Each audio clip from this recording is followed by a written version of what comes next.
Halo sahabat, Assalamualaikum. Apa kabar? Semoga sehat selalu dan senantiasa berbahagia. Terima kasih sudah subscribe dan selalu setia menyimak video-video Islam TTV. Semoga Tuhan Yang Maha Kuasa selalu memberikan rezeki yang berlimpah ruah dan juga berkah untuk sahabat-sahabat semua. Islam TTV kembali hadir menemani waktu bersantai sahabat dengan alur cerita film-film pilihan. Kali ini Islam TTV menghadirkan sebuah alur cerita dari film yang berjudul Muga Mudi. Film ini mengisahkan tentang seorang murid yang ahli dalam kungfu dan juga bela diri. Ia harus berjuang melawan teman seperguruan dari gurunya sendiri untuk mengungkapkan kejahatan dari lawannya tersebut. Seperti apa kisah selengkapnya? Simak alur ceritanya berikut ini.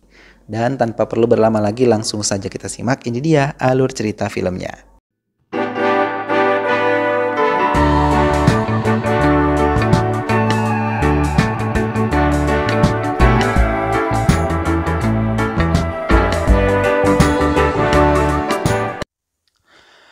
Di awal film, seorang satpam dan anjingnya tiba-tiba diserang oleh beberapa orang misterius. Kemudian si orang itu masuk ke dalam rumah dan mereka pun nampaknya sedang ingin merampok sebuah rumah. Setelah itu ketiga orang itu langsung mencari berangkas berisikan uang dan mengambil seluruh uang yang berada di sana. Namun saat mereka ingin pergi, si istri pemilik rumah itu melihat mereka dan ketiganya pun langsung membunuhnya. Scene kemudian berpindah lagi. Seorang pemuda baru saja memenangkan pertandingan bela diri. Di sana datang seorang pria yang melakukan sebuah kesepakatan dengan pelatih si pemuda itu. Tapi di saat itu pria ini malah dipermalukan oleh si pemuda tersebut. Malam harinya si pemuda itu lewat ke sebuah gang dan dia dihentikan oleh seorang pemuda misterius. Pemuda yang menggunakan penutup wajah itu bernama Bruce Lee.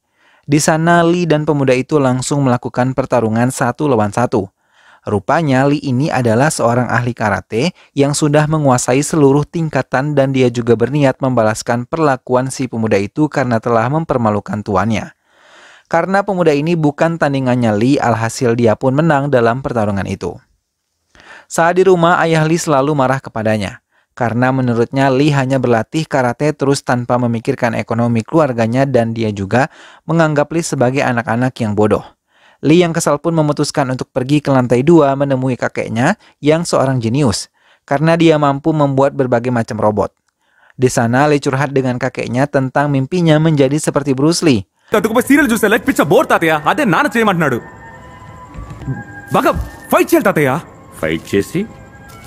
Lalu kakeknya ini mengatakan kepada Lee kalau Bruce Lee tak pernah ingin menjadi orang lain, tapi dia hanya ingin menjadi dirinya sendiri dan itulah yang membuatnya hebat.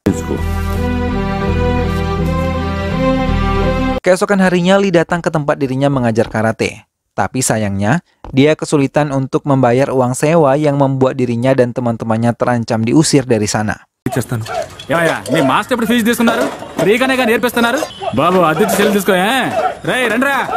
Scene kemudian berpindah ke sebuah rumah sakit. Ternyata, pemuda yang Lee lawan saat itu sampai dirawat ke rumah sakit akibat pertarungannya dengan Lee. Hal itu pun membuat petinggi Kung Fu School menjadi geram. Tapi sayangnya mereka tak mengetahui siapa orang tersebut. Karena saat itu Lee menggunakan penutup wajah. Scene kemudian berpindah ke sebuah pasar ikan. Di sana Lee nampak sedang dipermalukan oleh seorang pedagang karena dirinya tak mampu membayar uang sewa bangunan dan mengatakan kalau sebaiknya dia menjadi pedagang ikan saja karena mereka mampu memotong tangan orang dengan parangnya. Lee yang sakit hati pun langsung menantang para pedagang untuk memotong tangannya saat itu juga. Kemudian orang yang mengejek Lee pun maju dan berusaha memotong tangannya Lee. Si pedagang itu rupanya bukan tandingan Lee sama sekali.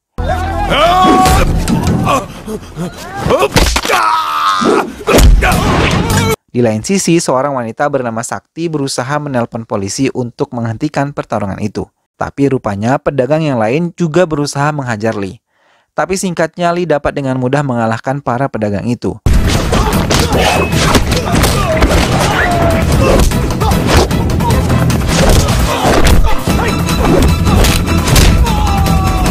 Dan di saat itu polisi pun datang untuk menangkap Lee. Kemudian Lee tertangkap sebab Sakti menyemprotkan cairan lada di wajah Lee yang akhirnya dia pun dibawa ke kantor polisi. Ternyata di kantor polisi ada Gaurav yang kebetulan mampir.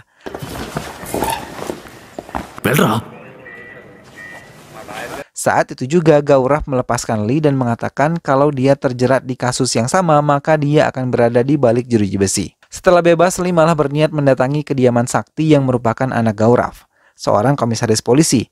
Saat itu temannya melarang Lee melakukan hal tersebut karena Lee berniat menampar Sakti sebagai balasan perbuatannya di pasar saat itu. Kemudian Lee dan teman-temannya pun menunggu Sakti keluar dari gang rumahnya. Lalu di sana juga nampak para preman daerah situ yang tak senang dengan kedatangan Lee dan juga kawannya. Sontak para preman itu pun mengusir mereka dan menghajar teman dari Lee.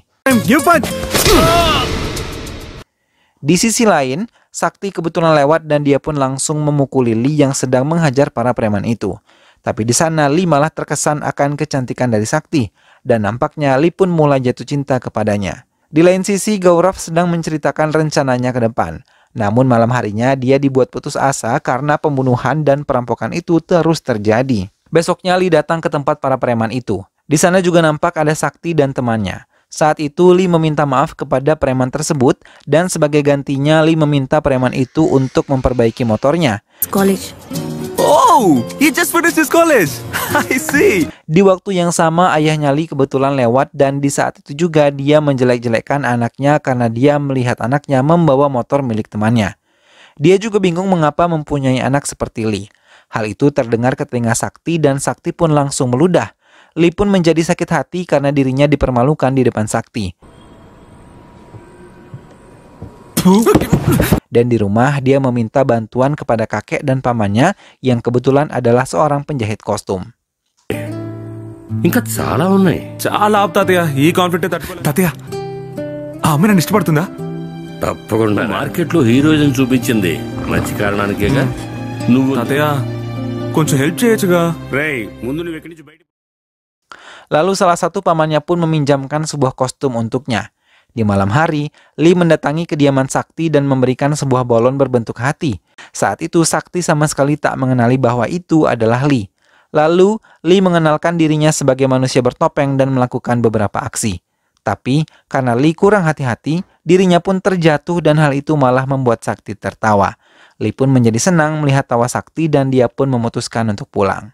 Saat di jalan, Lee melihat bahwa para polisi sedang berpatroli. Dia pun menjadi ketakutan dan memilih bersembunyi di dalam tenda seorang gelandangan.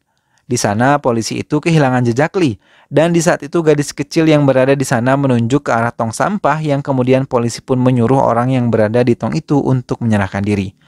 Orang itu pun keluar, rupanya mereka adalah orang yang belakangan ini melakukan perampokan dan pembunuhan. Tapi di sana orang itu malah menyandra si gadis kecil dan menyerang ibu dari si gadis itu, lalu mereka juga meminta para polisi untuk menyerahkan pistolnya. Setelah mendapatkan pistolnya, dia pun segera kabur. Saat itu juga manusia bertopeng alias Lee keluar dari persembunyiannya dan mengejar para penjahat itu. Di sana, Lee terus berusaha mengejarnya, walau dirinya sedikit kesulitan karena para pelaku sangatlah lincah.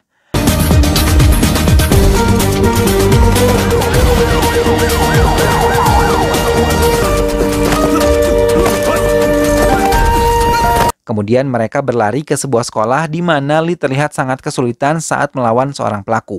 Karena nampaknya orang itu sangatlah ahli dalam hal bela diri.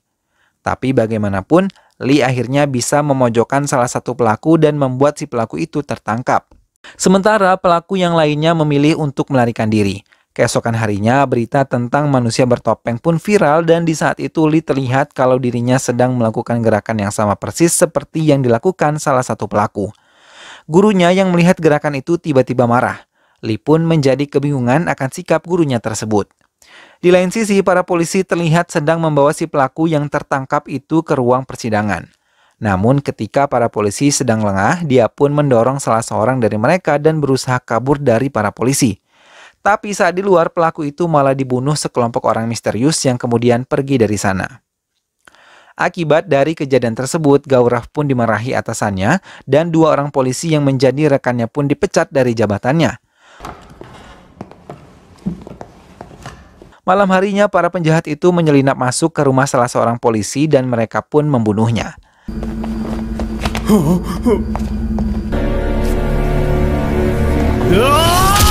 Akhirnya berita pembunuhan itu pun menjadi viral di mana-mana. Beruntungnya para polisi berhasil menemukan sebuah petunjuk dari sidik jari pelaku yang tertinggal. Dan dia bernama Elan Keran. Dulu Elan pernah membunuh ayahnya sendiri karena tak diberi uang untuk menonton film dan dia pun ditangkap oleh para polisi.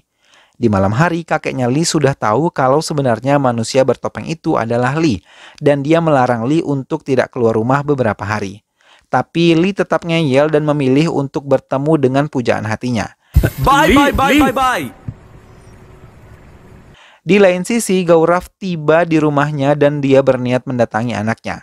Di saat itu, dia juga melihat ada sebuah balon dan dia pun menghampirinya. Tapi sayangnya Gaurav malah tertembak dan di saat itu Lee baru menyadari kalau ada orang lain di bawahnya. Tanpa berlama-lama, Lee berusaha mengambil senjata si pelaku dan dia pun berhasil mendapatkannya. Di waktu yang sama, Sakti mengira kalau yang menembak ayahnya adalah Lee. Merasa dirinya dalam masalah, Lee pun memutuskan untuk kabur bersama temannya. Tapi ternyata temannya ini telah ditusuk oleh orang misterius itu dan sebelum dia menghembuskan napas, dia mengatakan agar Lee berhati-hati dan dia pun meninggal. Di waktu yang sama, polisi berhasil menyusul mereka dan terpaksa Lee pun harus kabur meninggalkan temannya. Scene berpindah ke rumah Lee. Nampak para polisi sedang mencari Lee, namun beruntungnya Lee bersembunyi di dalam kostum kera milik pamannya. Di sana kakeknya langsung memarahi Lee karena dia membuat temannya sendiri kehilangan nyawanya. ఆ పిల్లని కలవద్దు అని చెప్పాను కదా. ఆ అమ్మాయిని చూడడం తప్ప? తప్పేరా? నేనే తప్పు చేయలే తాతయ్య. నిన్నెవడరా దొంగను పట్టుకోమన్నాడు? Saat itu pun Lee berniat pergi untuk membalaskan kematian dari temannya. నేను వెళ్తున్నాను తాతయ్య. ఎక్కడికి? Tapi dia dilarang oleh paman dan kakeknya karena mereka yakin Lee tak akan sanggup mengalahkan mereka dengan hanya bermodalkan seni bela dirinya saja. Akhirnya Lee pun menuruti apa yang dikatakan oleh kakek dan juga pamannya. Ia bertanya apa yang harus dilakukan. Di saat itu kakek dan pamannya pun bekerja sama untuk membuat sebuah kostum superhero super canggih yang cocok untuk melawan para penjahat itu.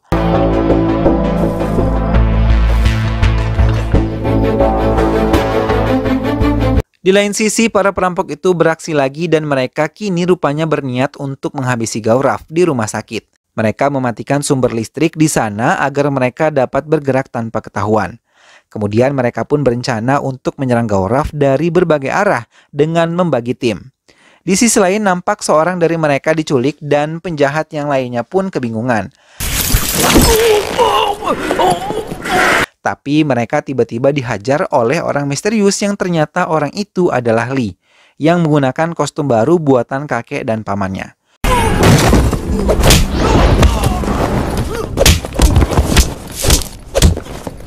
Seketika para penjahat tersebut dibuat kewalahan dengan gaya bertarung Lee yang sudah cukup mahir.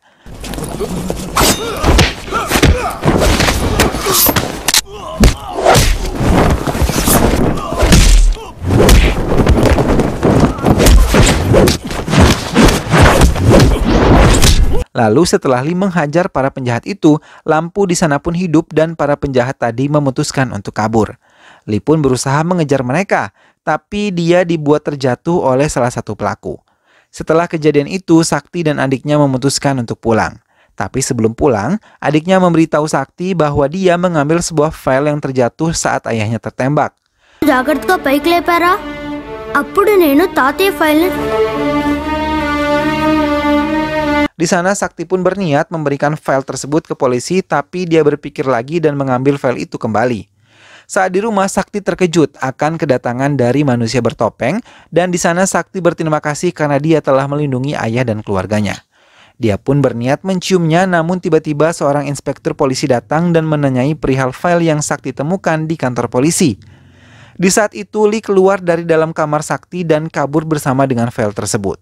Rupanya si inspektur polisi telah bekerja sama dengan para penjahat itu dan dia juga memberitahukan kalau manusia bertopeng itu adalah Lee. Sebab dirinya yakin beberapa hari ini Lee sama sekali tidak diketahui keberadaannya. Di sana, inspektur ini mengatakan juga bahwa Lee memiliki seorang guru bernama Chandra. Scene kemudian berpindah ke kediaman Chandra. Nampak di sana Lee datang menemuinya dan dia pun bertanya soal latar belakang Chandra 22 tahun yang lalu. Di sana Chandra pun menceritakan bahwa dahulu dia memiliki seorang teman bernama Agus. Agus Sami dan Chandra ini dulunya seorang yatim piatu dan memutuskan masuk ke perguruan kungfu. Di sana mereka memiliki seorang guru favorit bernama Revan Ran. Di saat itu Revan Ran pensiun, lalu Chandra dan Agus pun memutuskan untuk keluar dari perguruan itu dan memilih untuk berguru dengan Revan Ram. Di sana Revan Ran pun menerima murid yang sudah dia kenal sebelumnya dan memberikan mereka tempat tinggal serta ilmu bela diri. 3 tahun berlalu. Agus Sami ternyata sudah memiliki teman yang bernama Elan Keran. Dari sana Agus pun mulai berubah. Suatu hari Revan Ran menemukan sebuah perhiasan di tas Agus dan dia pun melaporkannya ke polisi, yang membuat Agus akhirnya ditangkap. Setelah seminggu kemudian Agus pun dibebaskan dan Chandra kemudian terkejut karena dia menemukan gurunya telah tiada di tempat tidurnya dengan dada yang ditusuk sebuah pisau. Di lain tempat, nafas Gaurav mulai melemah. Kemudian terlihat pula kalau saat ini Chandra sedang memberikan teknik ilmu bela diri untuk mengalahkan kelompok Agus Sami. Scene berpindah lagi ke rumah sakit. Di sana Badri berusaha membunuh Gaurav, namun ternyata Badri telah dijebak oleh Gaurav dan para polisi. Mereka kemudian mengetahui kalau Badri bekerja sama dengan pemilik dari Kung Fu School yaitu Agus Sami. Seketika itu pun mereka menggerebek tempat tersebut. Tapi sayangnya mereka tak mendapatkan apapun di tempat itu. Scene kemudian berpindah ke rumah anak buah Agus Sami yang dihajar oleh Lee. Di saat itu Lee mengancam akan membunuhnya jika tidak memberitahukan alamat gurunya. Kemudian dia pun memberitahukan alamat milik Agus Sami yang berada di dekat pantai. Malam harinya Agus Sami dan anak buahnya berniat kabur menggunakan sampan yang telah mereka buat. Namun usaha pelarian itu digagalkan sebab para polisi telah mengetahui rencana itu dari Badri dan singkatnya mereka pun mengepung kediaman Agus Sami. Tapi sayangnya Agus Sami dan sisa anak buahnya berhasil kabur. Keesokan harinya sebuah bus dibajak oleh geng Agus Sami. Di kantor polisi, ketiga anak buah Agus datang dan memberitahukan sebuah video kalau mereka sedang menyandera 32 anak kecil, 3 orang dewasa dan 1 balita. Agus lalu meminta kepada mereka untuk memberinya emas sebanyak 1 ton dan juga manusia bertopeng. Jika ada polisi yang datang, maka mereka akan membunuh setengah dari para sandera.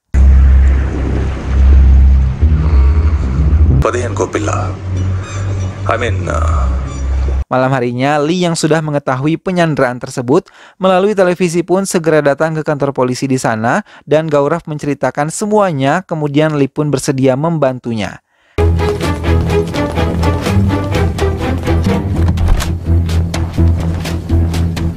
Singkatnya, Lee pun tiba di dermaga itu bersama emas yang diminta oleh Agus.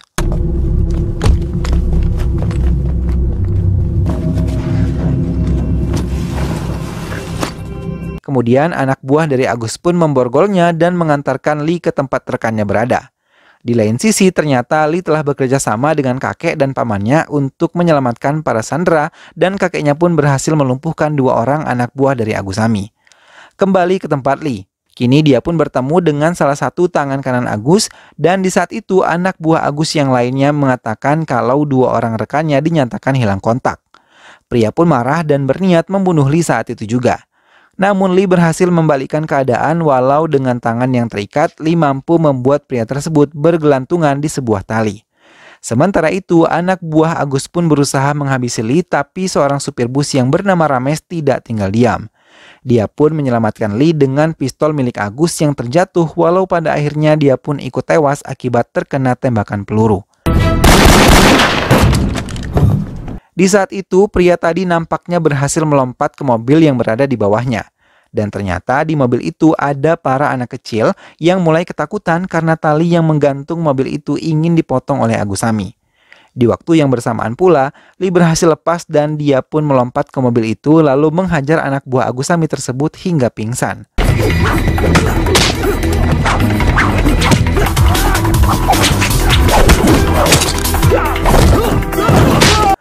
Kemudian, Lee berusaha mencari Agus Sami dan dia malah menemukan kalau Sakti ikut disandera oleh Agus Sami. Kemudian, Agus Sami pun muncul dan menantang Lee untuk bertarung melawannya. Tapi sayangnya Lee dibuat kewalahan dengan seorang Agus. Sampai-sampai dirinya mendapatkan pukulan berkali-kali dari Agus. Walau begitu, Lee juga masih berusaha melawan. Tapi dirinya malah dibuat tak berdaya lagi oleh Agus.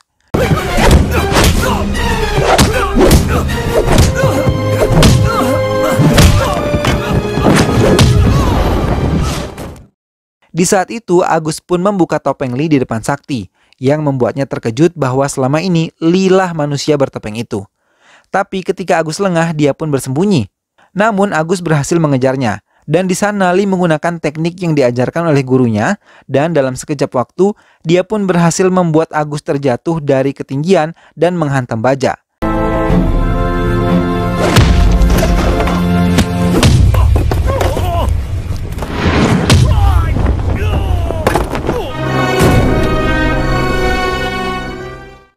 Lee kemudian mendatangi Sakti yang terikat dan para sandera pun berhasil diselamatkan. Lalu film pun selesai.